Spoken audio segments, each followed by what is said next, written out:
Right, about to kick off the afternoon session. We're going to be looking at decoration and detail. We've got three wonderful speakers lined up. And to kick it off, we got Cesar Carnicer from Cevica in Spain, who is the ultimate expert in bespoke small format tiles in various shapes, sizes, glazes, finishes. Over to you. Thank you.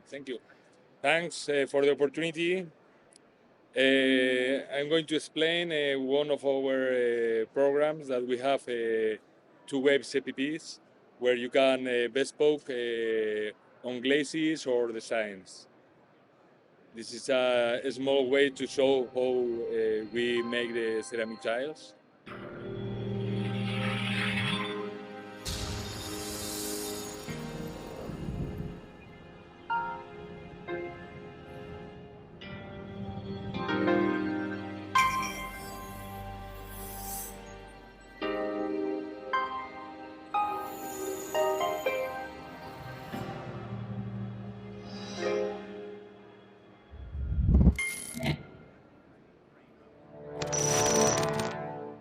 I like to say that nothing is impossible. It's just try to make what is in your mind.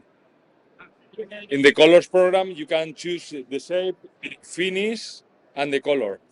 You can use Pantone, RAL, NCS, and crackle finish, gloss finish, matte finish, and you can choose from more than 100 different shapes. With the design, you can send us your own design, and we can develop it with a minimum quantity order of 10 square meters. And you can work with PTB 36 or R10, R11, R12. And there is a lot of examples that we did all around the world with many different projects in Germany, in France. There are some iconic projects that we did with the Pico House. Always doing bespoke products with different glazes from farmable colors, NCS colors. So it's a huge world of possibilities to develop or make something special for your own projects. This is the Pico House, where they use a 13 by 13 with crackle finishes, and always it's up to you, up to your imagination. So you can try to develop your own design with a very small quantity to give your own touch. So the possibilities are not only with the designs, it's also with the shapes. So we can create volumes. As in the before presentation with Ryan, he explained that we can work with the digital print, creating reliefs, effects with gloss or matte in the same pieces. We can give their own your touch, looking for a finish. So you can send us a piece trying to match what you are looking for to create your own room, your own presentation, and giving your special design. We are working, as you can see, in the US with many different chains, in Spain, always doing something special. So we are enjoying this kind of developments. So bespoke or customized is always something very special for us. And you can create your own style to create the perfection. So it's very easy to match the things that you will like to do. Always we need the same information: the shape, the size, color, and finish in all the ways, on glazed tiles or design. So this is from Los Angeles, so house in Barcelona, with all the special pieces, reliefs, volumes, char rails, or torellos, dados. all the special pieces are available. So you can also create murals, sending us the high resolution files to create, for example, a nice view for a front of a hall.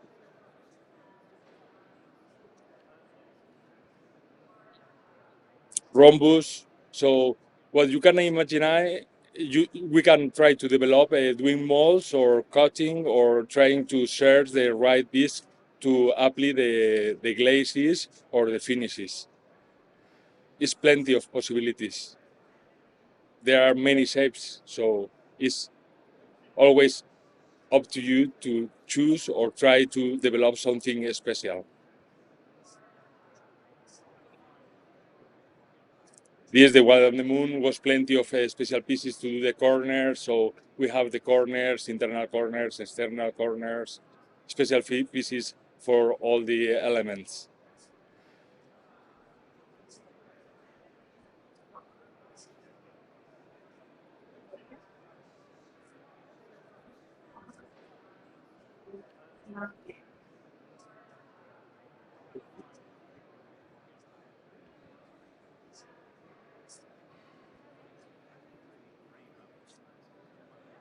It was Bespoke also, the tables. So it's all is plenty of different projects. Even now, a lot of designers are looking for the torellos in the soldier way with a mosaic. So we can do also the mosaics and bespoke the mosaics, trying to match all the effects. And also we can do for wall or floor tiles, looking for the correct anti-slip ratings. So this is an example with torellos doing all the facade in porcelain finish. Are very easy projects and very difficult projects. So we enjoy all of them.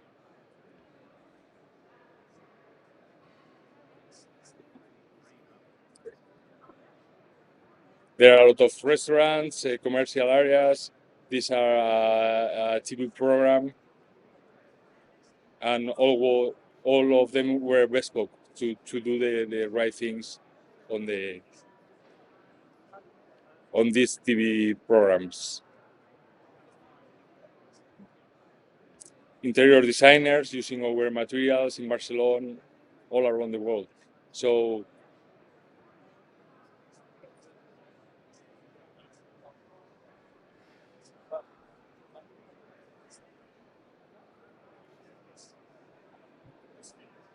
and that's it. This is the small presentation. We can bespoke everything.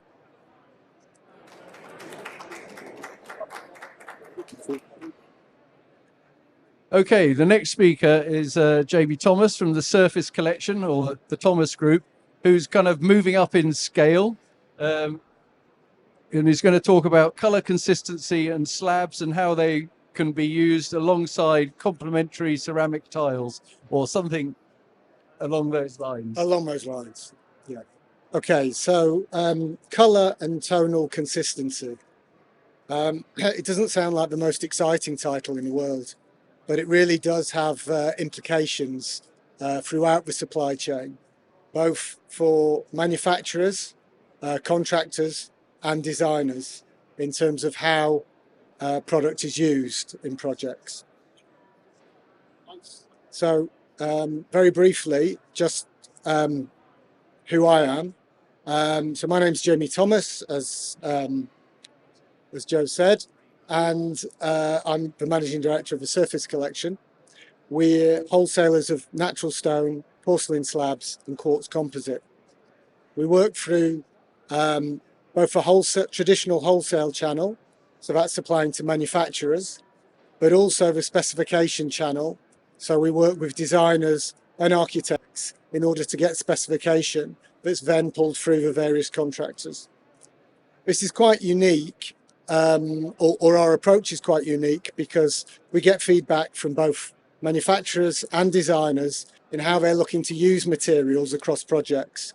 And we try and feed that information back into the manufacturer to develop products going forward.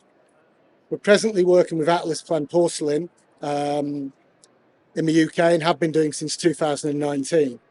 We've actually been supplying material since 1947, but our background has always been natural stone. And as the new technologies evolved, we've moved into that technology as the demands of the market have required us to. So I think it's worth just touching on the working environment that we find ourselves in today, post-COVID.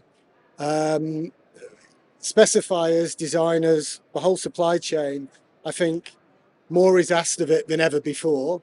The end consumer demands design in every aspect of their lives now, and there's more requirements for instant information, and people want more value for money than ever before.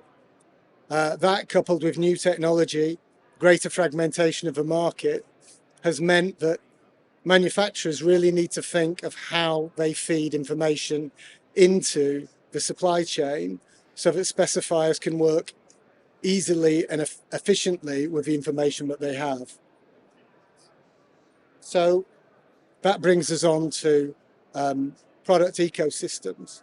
This is a concept that Atlas Plan have been speaking about for a while, where they work with a set range of products that are different, but can be coordinated across a project. So that may be coordinated in terms of format. So from slab into tiles, that's customized furniture, countertops, vanity tops, sinks, cladding, that can be coordinated with the same pattern and same color and tonal uniformity as the modular tiles. This means that the format needs to be the same from slab through to mosaics within the range, but also the shading needs to be the same. For example, if you're running outdoor paving into an indoor kitchen area or living area, then the shade needs to be the same across both formats in order for them to be used successfully in a project.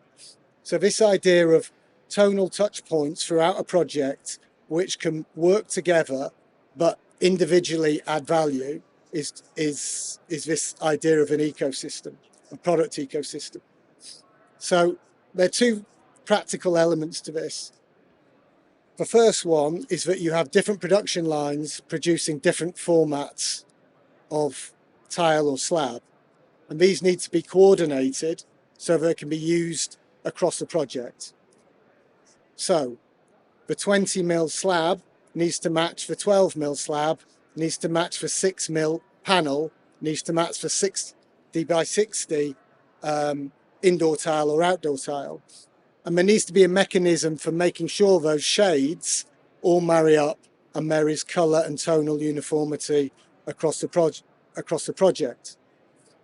So Atlas Concord Group have done this by creating a system where they allocate a code for different shades of material. Therefore, shade 5 of a slab, 20mm slab, will marry up with shade 5 of a 120 by 120 by 20mm outdoor paver. That way, designers are comfortable to use these materials across a range of applications. They've developed this theme a little bit further with the concept of Boost World. So Boost World embodies this range very strongly, this concept, where they have introduced different looks within the Boost range across a similar palette of colours. So within the Boost range, you've got Italian concrete, you've got limestone, you've got terrazzo ranges, all utilising the same colour palette. So for example here, you can see Boost Pro Ivory, which is this one up here, Boost Stone Ivory, which has a natural stone graining to it, so it creates a different look, a different feel, but with the same tonal palette. and Boost Ivory Mix, which is a terrazzo style tiles using the same tones as used in the other two colours. Now these colour palettes can be used in different formats, from mosaics through to feature panels, with the tones marrying through as you work through the range. Here you can see the ivory stone mix, the ivory stone, the Boost Ivory and the Boost Stone Ivory, all working together with different tones. So how does this work in reality when designers are specifying materials? Well, it allows them the flexibility of combining different tiles within the range, yet creating very distinct areas and distinct looks. So in here you can see they've created a bathroom area at the back using Boost Tarmac, which they've distinguished from the floor in Boost Natural Ecru. But the palette of tones works together and the formats work together. You've got standard tiles on the floor and you've got paneling on the walls. Here again you can see the same thing, except they've used customized furniture as well. So here we've got a vanity made up of Boost Smoke, which is complemented by the shower panels.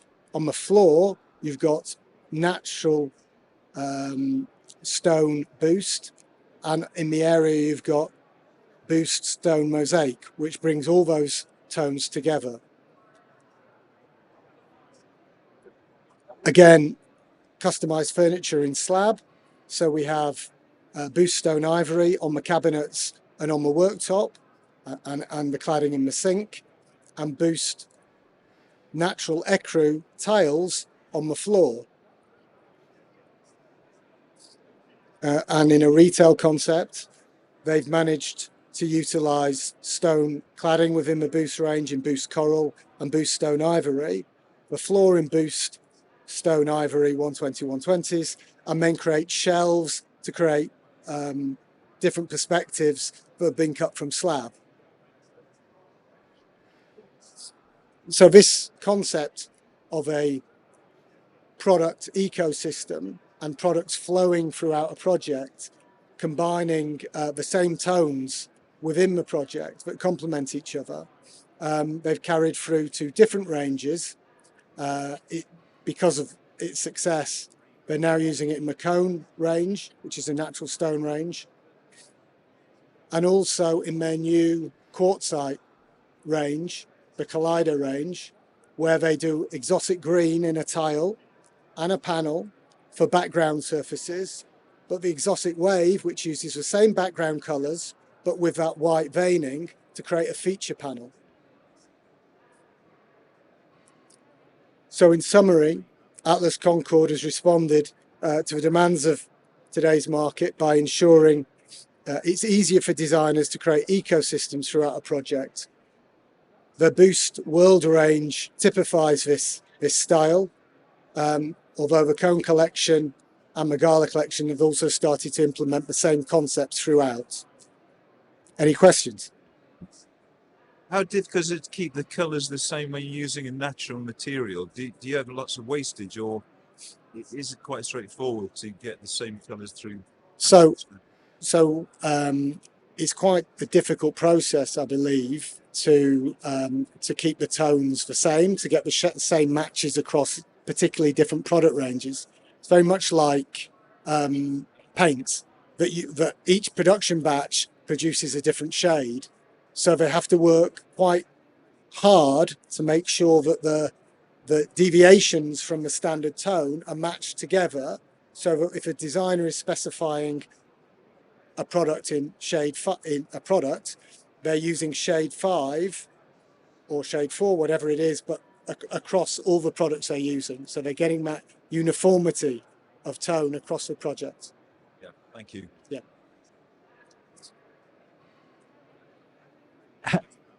I'm interested in how widely known and recognised is this amongst the specifiers that this sort of system exists and that they can use it to their advantage. It is a difficult message to get out there because it doesn't create great headlines. But if you get the time with the specifiers, and as we go out and we talk to them, then we are getting this message across. The easiest example, I think, that I use when I'm talking about it to illustrate the point is outdoor spaces where you can use they're very on trend at the moment, but secondly, it's not something that's commonly accepted that you can use an outdoor paver in porcelain and then you can color match to the slab that's used in an outdoor kitchen and then do customized landscaping for the steps, for the coping, for the stone walls, retainer wall cladding. The list goes on really. And it just opens designers' eyes in terms of what's possible. Thank you very much. The final speaker in this segment is from the opposite end of the colour spectrum. Yes. So Peter here is from Peter Wood from Royce Wood Tiles. I've billed him as a glaze alchemist. He's been experimenting with glaze for many years now, and he is increasingly now finding that his products, which were originally kind of the predominant of handmade tiles, are now being used on building facades. And some of the most brightly coloured buildings in London and around the country now feature his glazes. So over to you, Peter. Thanks, Joe. Thanks for the introduction. Good to see you again after a long time. Right, this is a short presentation on the view from the handmade tile side of the business. My name is Peter Wood, and I've been working at my studio Royce Wood since the mid-1980s. First started in ceramic sculptures, let's say, so not tiles at all. That came much later, mid-90s.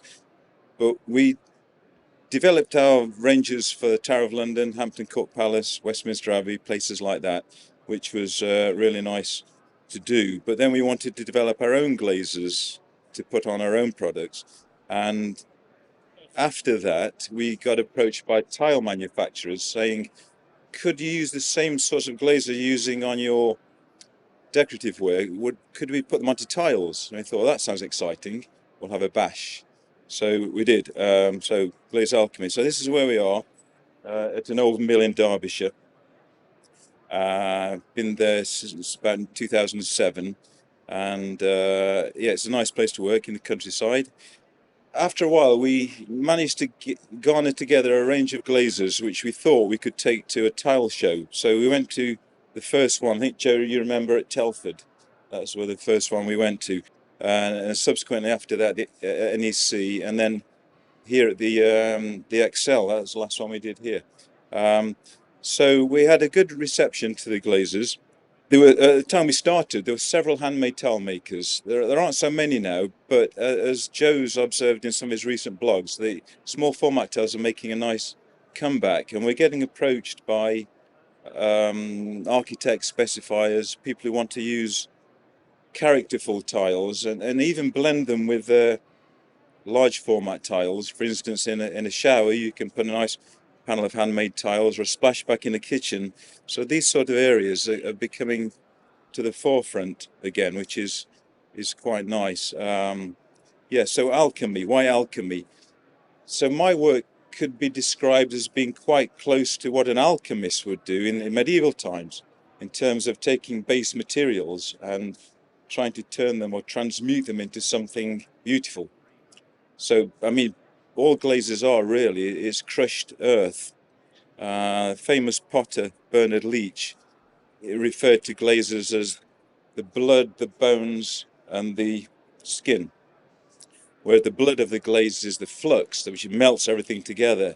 bones of the glazes, the alumina, which stiffens the glaze, makes everything sort of stay in one place and not fall off the pot or off the tile. And then the skin of the glaze is the glass, which is the silica. So it's a good analogy by Bernard Leach. And he worked with Shoji Yamada in Japan for a long time and got inspired by the beauty of glazes. So this is a little of what I do, mix glazes together to give a surface which is different and characterful. So but the main area of growth for us at the moment has been working with architects and specifiers. So we do a lot of work in Nando's restaurants. They're very good. They have areas where they put the tiles onto their splashbacks and servery fronts, and they'll come to us with special requests, and we do our best to accommodate them. So we're making quite colourful glazes. So handmade tiles, it's imperfection, but you can't just make it imperfect. It has to be flat enough to put on the wall. It has to be fired. It has to be vitrified. So it has to serve all the purposes, but then it still has to retain the quality and the character of something, sort of the human element. So a little bit about handmade tiles. So yes, the obsession with ceramics has started pretty much, I'd say, many years ago with programs such as Great Pottery Throwdown and people wanting to use ceramics in their own homes and make their own ceramics, make their own tiles. So we get a lot of people coming to the studio keen to have a go, and we try and accommodate them wherever we can, and they can make some fantastic things, and that gives us inspiration as well to carry on with our work. Here's a few glazes that we've been working on, again artistic glazes, all hand painted. So each tile is different. You can never really make the same tile twice, which is good. That's what people love about them. But at the same time, it presents a challenge. If somebody sees, for instance, one particular tile and that's what they want, and then you say, well, it's going to come like that. Sometimes there's an element of meeting people's expectations. So again, coloured glazes. So also, we make the tiles in collaboration with artists. So we get approached from time to time by artists who want to use the ceramic material and put an exhibition together. And then we'll work with the artist and they'll install them in galleries. And there's a couple of examples here for you. This one's based on Kandinsky's circles, again hand painted to imitate the Kandinsky's famous circles painting. So just lately, hospitality and culinary. So this is restaurant. So our restaurant works. This is in Amsterdam, Sushi Samba. The next one is Nando's restaurant. So lots of applications for handmade tiles. After a while, again, this was just sort of coincidental that the architects really loved the glazes and approached us to say, could we use them on terracotta rain screen cladding, so big architectural projects. Again, we didn't know we could, because we're making a very small scale, and the art is how to replicate that at the industrial scale in terms of big spraying machines and huge long kilns. But so we had to go. This was some experimental tiles for a project for Qatar Rail. So we did some opalescent glazes for use in the project. They didn't actually get used. It was all made in Saudi Arabia, but we did lots of work on that. So terracotta rain screen cladding's generally what it's referred to as.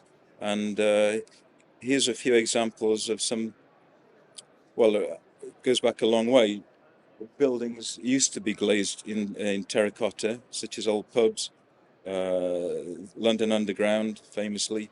So it's really going back to the roots. So there's a few examples of the glazes I've designed for some buildings in London.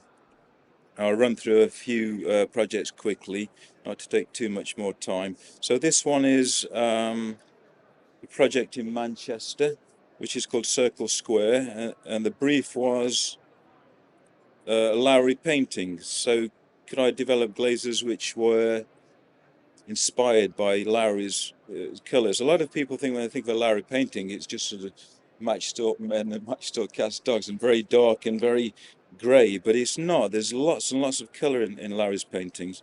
So the two buildings that I'm designing for are these two buildings here. So there's just a computer generated picture, but it should look interesting when it's done. And these are the sort of colours that they're interested in. This is the Cascade building. Again, there's a computer generated picture, but the tiles have been made and they're going to be clad on the building shortly. I think they're actually being built now, so might be one to go and have a glance at. Should be nice and colourful. These are the sort of colours that will appear on that building. I haven't seen it myself yet, so I'm quite excited to go and have a look. Again, that's just more close-ups of the work. This one, Project Edge, this is for just one facade of this building, actually, which is going to be in a palette. So just one side of the building. So it's going to be a sort of a statement piece next to the shard. And those are the sort of green glazes that they've been asking me to develop.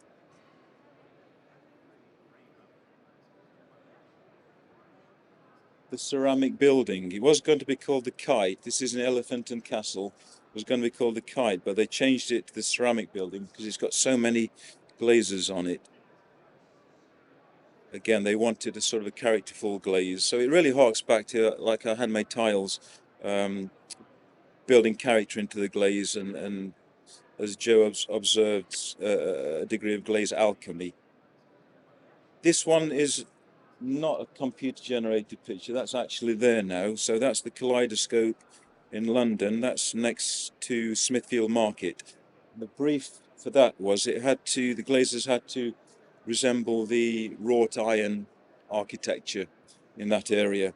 So we did our best and then put a patina on the glaze to give it sort of a bit of historic nature to the glaze. A few close-ups of the tiles. So that's the degree of variegation that they asked for. Yeah, so it's quite a funny one. So the architect sent me a pallet of frozen ice cream, said, can we have a go at making glazes based on some ice cream? So that was good, and I couldn't resist it. I just kept eating the ice cream. I didn't have much left in the end. But so I did maybe 10 or 12 glazes with various shades. I think they all went into an ice cream emporium, or the architects, and they chose all their favourite glaze or ice creams for the colours of the glazes. A few other things that we made, it's probably recognised that we did that about 10, 12 years ago. That's the original Rover's Return. The new one's got 2 windows. They moved to Salford. Sorry, they moved to Salford and they rebuilt it. So we got another commission to do another panel, which was nice. So have I gone over time, Joe? Okay. So yeah, research and development. So I just got back from China. Been to the porcelain capital of Jindajiang, getting some inspiration for some new glazes. So some metallics and glazes based on, well, it's a Song dynasty, about 1,000 years old. So these glazes I went to see, these are actually, well, this is 1,000 years old, and it looks so contemporary. So I'm using that as inspiration to develop some new glazes. So world is your lobster in terms of glazes. So that's about it. And finally, thanks to Joe for inviting me along. Thanks for coming along to listen. And thanks, Joe. Yep. Thank you very much.